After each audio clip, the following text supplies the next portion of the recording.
Good morning student. हम पढ़ रहे थे भारत की मृदा और उसमें भी हम कर रहे थे क्या, मरुस्थलीय मिट्टी। हमने कर लिया था कि मरुस्थलीय मिट्टी और या जो बलुई मिट्टी होती है वो कहाँ कहाँ पाई जाती है और कैसे कैसे ये बनती है। अब आता है कि इसकी विशेषताएं क्या होती है। जो मरुस्थलीय मिट्टी होती है इसकी विशेषताएं क्या है, कैरेक्टरिस्टिक्स क्या है इसकी।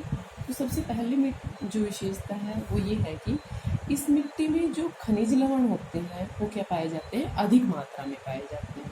क्या अधिक मात्रा में पाए जाते हैं? खनिज लवण जो मिनरल सोर्स होते हैं वो अधिक मात्रा में पाए जाते हैं। दूसरा, अब सैंडी सोयल है तो इसमें क्या है, पानी और यहाँ पर जो प्राकृतिक वनस्पति होती है उसकी कमी के कारण इस मिट्टी में जो नाइट्रोजन और जैव पदार्थ है उसकी भी क्या पाई जाती है, कमी पाई जाती है। तीसरा, यहाँ पर वर्षा भी क्या होती है, बहुत कम होती है। तो वर्षा में कमी के कारण जो घुलनशील लवण होते हैं उनका निक्षालन नहीं हो पाता और ये मिट्टी क्या होती है, स्वभाव से कैसी होती है, क्षारीय होती है। ठीक है। फोर्थ है कि अगर सिंचाई की सुविधा उपलब्ध हो जाए, मैंने कई बार आपको बताया कि जो हमारा रेगिस्तान है वो रेगिस्तान नहीं है। अगर हम इसमें सिंचाई की सुविधा हो जाए तो ये मिट्टी कैसी बन जाती है, उपजाऊ बन जाती है। तब इसमें हम गेहूँ, चना, ज्वार, बाजरा और सब्जियां क्या करते हैं, आसानी से पैदा कर लेते हैं। बताया भी था आपको कि जो इंदिरा गांधी नहर है उसने क्या किया, ये सिद्ध कर दिया कि सिंचाई के कारण थार में क्या की जा सकती है, खेती की जा सकती है मरुस्थल में। फॉर एग्जाम्पल अगर आप देखें तो आपका जो गंगानगर का जिला है वो क्या है, मरुस्थल में आता था और वहाँ पर खेती के नाम पर कुछ भी नहीं होता था। लेकिन जब से इंदिरा गांधी नहर बनी है तो गंगानगर जिला राजस्थान का सबसे ज़्यादा गेहूं उत्पादन करता है। ठीक है। तो मरुस्थल वो होते हैं जहाँ पर आप चाहे कितने भी प्रोडक्ट्स लगा ले, चाहे कितनी भी कोशिश कर ले, वहाँ पर वनस्पति के नाम पर कुछ भी नहीं उगेगा। लेकिन अगर हम थार की बात करें तो थार जो मरुस्थल है वो वहाँ पर पहले क्या था, टेथिस सागर था। तो उस वजह से अगर हम बात करें तो यहाँ पर खेती क्या है, संभव है। सिर्फ और सिर्फ क्या चाहिए, हमें सिंचाई की सुविधाएं चाहिए। ठीक है। अब नेक्स्ट आती है आपकी सिक्स्थ जो है वो है पर्वतीय मिट्टी। कौन सी है? पर्वतीय मिट्टी, माउंटेन सोयल। जो पर्वतीय मिट्टी होती है इसकी रचना होती है, जो बर्फ होती है, हिम, वर्षा तथा जो तापमान में जो अंतर होता रहता है, कर्मिक जो अंतर है, उससे जो चट्टानों का यांत्रिक या जो भौतिक अपक्षय होता है उसके कारण से पर्वतीय मिट्टी का क्या होता है, निर्माण होता है। चट्टानों से ये जो चट्टानों की अपक्षय से जो ये सामग्री होती है, ये अपक्षय से जो ये कण बन जाते हैं मिट्टी के, ये क्या करते हैं कि अपने स्थान पर नहीं रह सकते। एक स्थान जहाँ पर ये चट्टानों का अपने स्थान पर टूटने फूटने की क्रिया क्या कहलाती है, अपक्षय कहलाती है। लेकिन अपक्षय होने के बाद ये जो कण है, ये जो सामग्री है, ये क्या होती है, अपने स्थान पर बनी नहीं रह पाती और गुरुत्वाकर्षण के प्रभाव के कारण हिम और जल के ढाल के साथ ये क्या होती है, बह जाती है। ठीक है। और इस मिट्टी के जो निर्माण की प्रक्रिया है, क्योंकि अगर ये यही रहती तो और जैसे जीव वनस्पति है, जीव जंतु के अवशेष मिलते तो ये क्या होती, उपजाऊ होती। लेकिन ये क्या करती है, जैसे बर्फ का पानी आया या वर्षा हुई, उसके साथ साथ क्या होती है, ये मिट्टी बहकर कहाँ आ जाती है, नीचे आ जाती है और इसके निर्माण की जो प्रक्रिया है वो क्या रह जाती है, अधूरी रह जाती है, वो पूरी नहीं रह पाती। ये जो अधिकांश से जो ये पर्वत मिट्टियाँ होती है, ये टर्सरी युग की चट्टानें हैं, जो टर्सरी युग की चट्टानें हैं उनके अपक्षय से बनी है। ठीक है। विस्तार कहाँ कहाँ पाई जाती है, ये कहाँ कहाँ पर पाई जाती है, जम्मू कश्मीर, सिक्किम, असम, उत्तरांचल, अरुणाचल प्रदेश के पर्वतीय भागों में और जो वनों से आच्छादित क्षेत्र है वहाँ पर ये मिट्टी पाई जाती है। भारत में इस मिट्टी का विस्तार है लगभग 2.85 लाख वर्ग किलोमीटर क्षेत्रफल। कितना? 2.85 लाख वर्ग किलोमीटर क्षेत्रफल। ठीक है, अब हम करते हैं इसकी विशेषताएं। तो क्या विशेषताएं हैं इसकी कि ये कैसी होती है? खुरदरी मिट्टी होती है, इसमें कंकड़ और जो चट्टानों के टुकड़े होते हैं उनकी प्रचुरता होती है। क्यों? क्योंकि भाई बताया ना कि ये क्या होती है, बीच में ही बहकर नीचे आ जाती है, इनका ढंग से अपक्षय भी नहीं हो पाता है। ठीक है, दूसरा, इनके जो कण होते हैं वो क्या करते हैं, अपेक्षाकृत बड़े होते हैं, और जो चीका मिट्टी होती है उसकी इसमें क्या रहती है, अनुपस्थिति रहती है, और इसके कारण जो पर्वतीय मिट्टी है वो अपने अंदर जल अब्जॉर्ब करके नहीं रख पाती। मतलब जो पर्वतीय मिट्टी की जल धारण क्षमता होती है वो क्या होती है, कम होती है या नहीं भी होती है। इसलिए यह मिट्टी जो है, जो वृक्ष होते हैं ना उनके लिए तो उपयुक्त होती है। ठीक है, और लेकिन खेती नहीं की जा सकती यहाँ पर वृक्ष के लिए, तो क्योंकि उनको तो ऐसी ही मिट्टी की जरूरत पड़ती है। वृक्ष को पारगम्य मिट्टी की जरूरत रहती है भाई, जहाँ से पानी आसानी से जा सके। तीसरी विशेषता क्या है कि इस मिट्टी में लोहे के अंश और जैव पदार्थ जो होते हैं वो तो अधिक मात्रा में पाए जाते हैं, लेकिन चूने और जो पोटाश की मात्रा है वो क्या होती है, बहुत ही कम होती है। नेक्स्ट है कि जो ये पर्वतीय मिट्टी है ये कहाँ पाई जाती है, पर्वतों की ढलानों पर। और पर्वतों की ढलानों पर इस मिट्टी में क्या उगाए जाते हैं, मैंने बताया था, चाय, कॉफी, सेब, आड़ू, चेरी, अखरोट, और जो चिकित्सा में काम आते हैं, जो हमारे दवाइयों में काम आते हैं, वो जो पौधे होते हैं वो कहाँ मिलते हैं, पर्वतीय क्षेत्र में।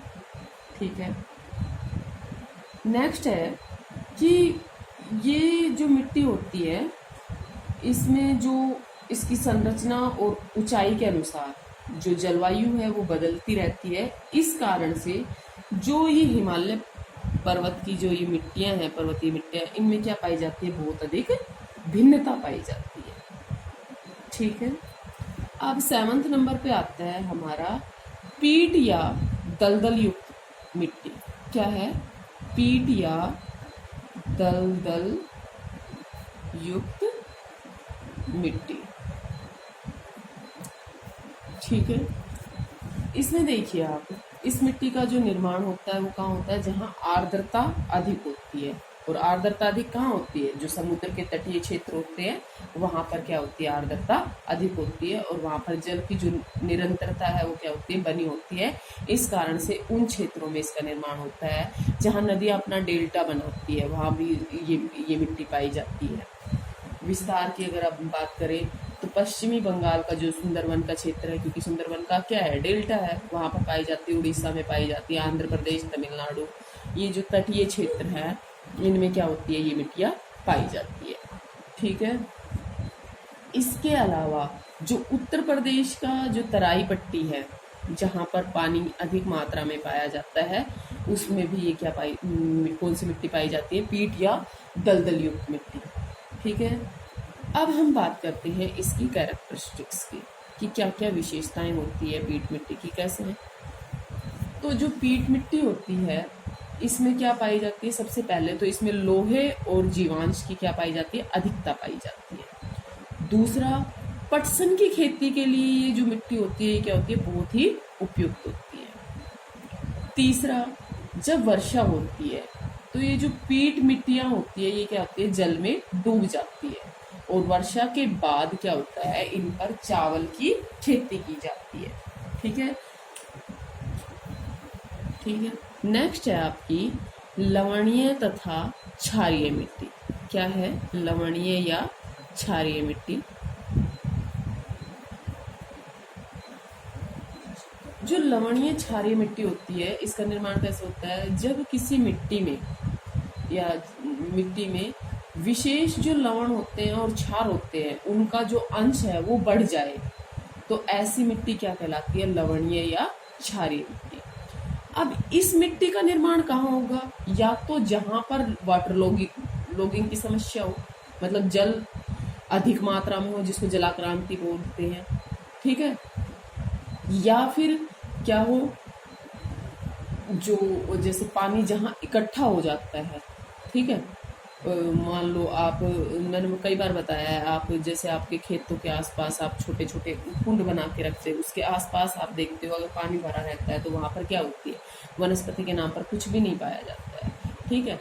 तो ये मिट्टी की ये जो समस्या है ये कहाँ पाई जाएगी, आपने देखा होगा ना, जहाँ पानी भरा होता है वहाँ सफ़ेद सफ़ेद एक तत्व जम जाता है, तो वो क्या होता है, लवण होते हैं, ठीक है। ये वहाँ होगी जहाँ पर पानी का निकास अच्छे से नहीं होगा, पानी एक जगह भरा रहता होगा।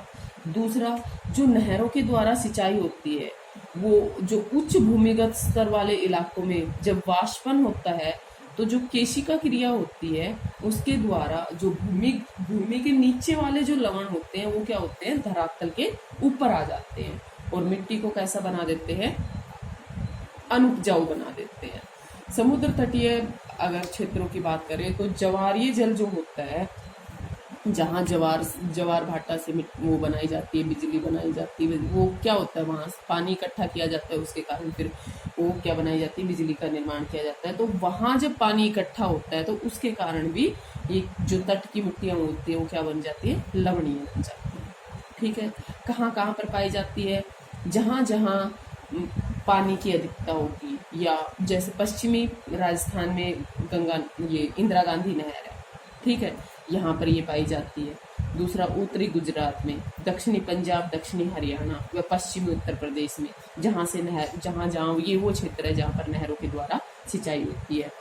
दूसरा, गुजरात में जो खंबात की खाड़ी है उसके इर्द गिर्द भी समुद्र के जो नमकीन पानी में इकट्ठा होने के कारण ये लवणीय मिट्टी की समस्या क्या होती है, बढ़ जाती है।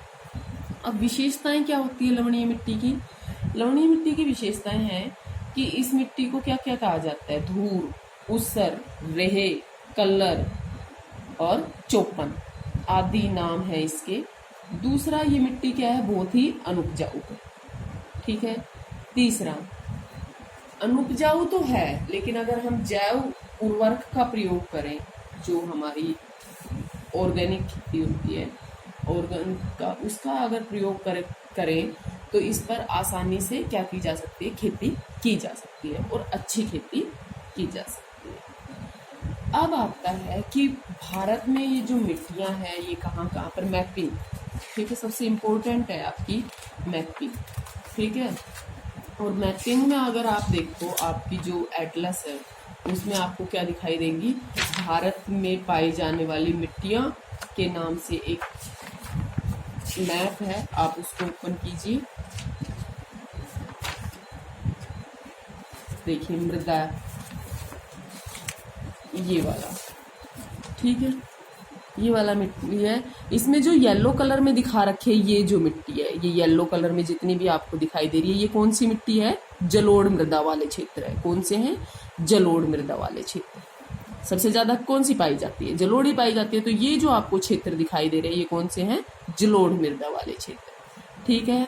दूसरा है काली मृदा, ये जो पिंक कलर में आपको दिखाई दे रही है काली मृदा, ये क्या है आपको, ये जो मध्य भारत के, मध्य और पश्चिम भारत में ये आपको दिखाई दे रही है, ये कौन सी है, काली मृदा, ठीक है। इसके बाद आता है मरुस्थलीय मृदा, ये देखिए ये कौन सी है, मरुस्थलीय मृदा, ठीक है, ये कौन सी है, मरुस्थलीय मृदा। इसके बाद है धूसर और भूरी मृदा, कैसी, धूसर और भूरी मृदा। ये देखिए मरुस्थलीय मिट्टी के थोड़ा सा इधर आप देखेंगे तो आपको कैसी दिखाई देगी, धूसर और भूरी मृदा, ठीक है। इसके अलावा अगर आप लेटराइट मिट्टी की बात करें तो ये देखिए ग्रीन कलर में, ये जहाँ जहाँ पानी की अधिकता है, ठीक है, यहाँ पर सबसे ज्यादा बारिश होती है, ये देखिए इन इलाकों में, ये देखिए जो जो अधिक वर्षा वाले क्षेत्र है यहाँ पर कौन सी मृदा पाई जाती है, लेटराइट मृदा। अगर पर्वतीय मृदा की बात करें तो जम्मू कश्मीर के ये जो क्षेत्र है यहाँ पर क्या पाई जाती है, ये जो आपको ब्लू ब्लू से दिख रहे हैं ये क्या है, ग्लेशियर्स है। इनको छोड़ के यहाँ पर जो मिट्टी पाई जाती है वो कैसी है, पर्वतीय मृदा। इधर अगर हम उत्तर पूर्वी भारत की बात करें तो यहाँ पर भी कौन सी पाई जाती है, पर्वतीय मृदा, ये जो पर्वतीय क्षेत्र है यहाँ सिक्किम वगैरह में, ठीक है। इसके बाद आता है लाल और पीली मृदा, कौन सी, लाल और पीली मृदा। ये देखिए ये कुछ क्षेत्र, ये ये क्या है, लाल और पीली मृदा के क्षेत्र हैं। ठीक है, इसके बाद है लाल मृदा। जो लाल मृदा है, ये देखिए ये पूरा क्षेत्र जो है कौन सा है, लाल मृदा का क्षेत्र है। कौन सा है, लाल मृदा का। इसमें एक एक चीज दिखाई गई है, आपको ये करना है। ठीक है, लाल मृदा। ग्लेशियर, ग्लेशियर मैंने बता दिए, जो आपको ब्लू ब्लू कलर के दिखाई दे रहे हैं, ये क्या है, ग्लेशियर्स है। फिर है उप पर्वतीय मृदा, जो थोड़ा सा पर्वतों से नीचे, पर्वतों के बिल्कुल नीचे पाई जाती है, वो कौन सी होती है, उप पर्वतीय मृदा। ठीक है, ये क्या है आपका मृदा का डिस्ट्रीब्यूशन। नेक्स्ट हम करेंगे मृदा का अपरदन। मृदा अपरदन को रोकने के कारक क्या क्या है, ठीक है, कितने तरह के मृदा अपरदन होते हैं, ये हम करेंगे नेक्स्ट क्लास में। Thank you.